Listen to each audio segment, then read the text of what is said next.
nanya lain, Mbak Desmi boleh ngasih pertanyaan lain? Boleh. Boleh, Mbak Desmi kasih pertanyaan tentang pribadi boleh nggak katanya?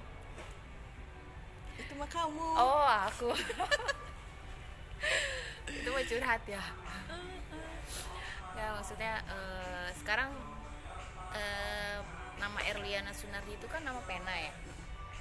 Kenapa sih lo pakai nama pena sedangkan gue pakai nama gue sendiri gitu? Kalau gue kan niat emang mau pansos ya, pansos buat diri gue sendiri. Gue nggak tahu ya. Karena kalau pakai nama pribadi pun dimanapun pasti nama tengah gue nggak akan dipakai. Iya, saat memutuskan lo pakai nama pena dan jauh banget dari nama asli lo, itu lo kepikiran kenapa gitu loh? Apa supaya bisa gini, supaya bisa seliar-liar gue aja gitu nulis gitu dengan menyampingkan kehidupan pribadi gue gitu, intinya sih gitu. Karena gue pengen punya nama lain aja, maksudnya nggak usah bawa-bawa nama asli gue gitu loh. Karena ya gue punya anak sekarang ya kan, jadi ya udah gitu. Di Facebook asli juga isinya lempeng-lempeng aja. Jadi lo kepribadian ganda ya? Enggak sih. Kepribadian ganda enggak ya?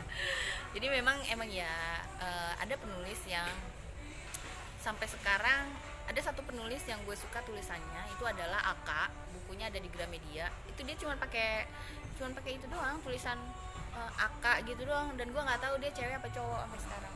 Tapi kalau misalnya gue nge-repost buku dia gitu, nge-mention dia selalu ngerespon gitu, ada orangnya ada gitu. Tapi gue nggak tahu sampai sekarang dia cewek apa cowok gitu. Tapi buku-buku motivasinya itu bestseller semua di Gramedia gitu. Nah ini kan buat kalian yang mau jadi para penulis pemula itu kan harus dipikirin dulu, lo jadi penulis mau pakai nama asli apa nama pena gitu kan.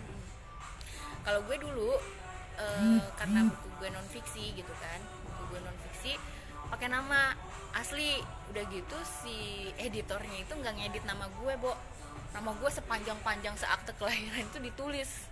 Gue nggak bawa sih bukunya, jadi susah gitu loh. Maksudnya kalau bikin quotes adanya penuh sama nama gue doang. Ya udah. Oh, itu adalah hal yang pertama kali gue kenal dari Bunda Dwi Anggraini. Iya. Oke, kenapa nama lu panjang banget dari rekening? Iya itu. Pas gue mau transfer Rekening. buku, Bun, nama lu siapa sih, ini bener Iya, rekening sampai lu? ada yang bilang katanya gini, Octavia tuh siapa gitu, terus Dwi Anggraini tuh siapa gitu. Ya itu gue juga gitu, susah. Aduh, sampai gue tuh bikin kayak apa namanya keterangan gitu, maksudnya Octavia Devalusia Dwi Anggraini itu gue juga udah diem, lo transfer aja gitu. Gak usah berisik, gue bilang gitu. Jadi emang bukan kesalahan sih, gue pikir kayak karena ketidaktahuan gue sebagai penulis pemula yang mau apa sih namanya, yang mau terjun jadi penulis, ya itu yang harus dipikirkan secara matang. Pesan gue nih ya, pesan mumpung inget nih, nama pena, lo mau pakai nama asli apa pakai nama pena gitu. Tapi dia sebenarnya agak nggak konsisten sih, dia pakai nama pena tapi kadang dia masih menunjukkan siapa dia belum konsisten di situ gitu. Jadi coba ya anak ya, coba lo pikirin lagi anak, lo mau pakai nama siapa sebenarnya gitu. Agak galau juga dia sebenarnya. Pas ini buku mau naik cetak, gue tanya lagi kan, lo mau pakai nama siapa, nama asli apa nama pena? Cuman akhirnya ya udah nama pena aja, ya ikut bungkus nama pena gitu. Cuman ya belum konsisten, dia masih upload sini Erliana, upload saya, orang kan jadi nyari bu.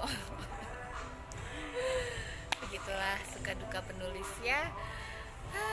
Di film itu nanti hati-hati mak, kelepek-kelepek novelnya aja udah bikin ambiar. Wih, ini termasuk komen gak nih? Yang dinilai itu komen apa pertanyaan? Yang dapat buku? Pertanyaan Nanti ya? kita bahas. Nanti kita Jangan, bahas. nanti dia marah tuh si Desmi. Pertanyaan. Tenang. Kalau Belum ada dibuat yang film, mengalahkan. kalau dibuat film gue tetap akan ngomong sama sutradaranya, oke, gue mau yang mainin ya visual karakter yang gue dapetin intinya. Berarti lo yang nyari juga dong Iya pemainnya, jangan-jangan. Duh, capek banget gue jadi sutradaranya. Terus pertanyaan dari Nur Mawada Idris, Bu Erliana Sunardi mau nanya, kalau nulis selalu bawa babang bule? Itu udah udah jadi ciri khasnya dia, jadi terima aja dia apa adanya. Kalau bule nggak juga sih, tapi dapat idenya begitu gimana dong? Dia Pengalaman. lancar, otaknya liar kalau ngomongin bule. Tapi pernah ada satu member KBM waktu itu lagi rame masalah scammers bule gitu loh. Sampai akhirnya ada yang japri nanya, lo kayaknya udah expert banget sama bule, Wih. bla bla bla bla bla, ditanya. Akhirnya dia minta gue untuk nulis gimana biar berhasil untuk dapetin kencan online gitu sama bule. Cuman Jadi mak comblang. sampai sekarang gue pengen nulis itu, tapi enggak deh, kayaknya gue takut. Kenapa? Tulis aja. Belum Nggak, siap ya. aja. Tapi ternyata ketika gue temuin gue suka buka-buka aplikasi TikTok, ternyata perubahannya tuh beda banget dari zaman gue ke zaman sekarang untuk kenalan sama bule dari online tuh yang oke. Dulu itu gue sebagai yang pernah sama bule walaupun kenalan online, Ngomong pernah sama bulenya yang kenceng. Ya. Pernah sama bule gitu, gue tambahin itu kenceng. jadi gini, pernah sama bule dulu tuh, pernah ngejalanin sama bule tuh sebisa mungkin gue rapet, gue tutupin, jangan sampai orang lain tahu, publik tahu, apalagi teman-teman. Lo nggak pede gitu. Bukan masalah nggak pede, Oh ini mungkin apa namanya kayak stigma negatif. kalau masalah stigma itu udah sering gue dapetin karena keluarga gue juga ada beberapa yang nikah sama Oh iya bule. benar-benar lo udah Jadi biasa ya. udah hal yang biasa. Tapi yang gue pikirkan di sini adalah bule hunter itu lebih parah dari pelapor. Itu yang pertama. Catet.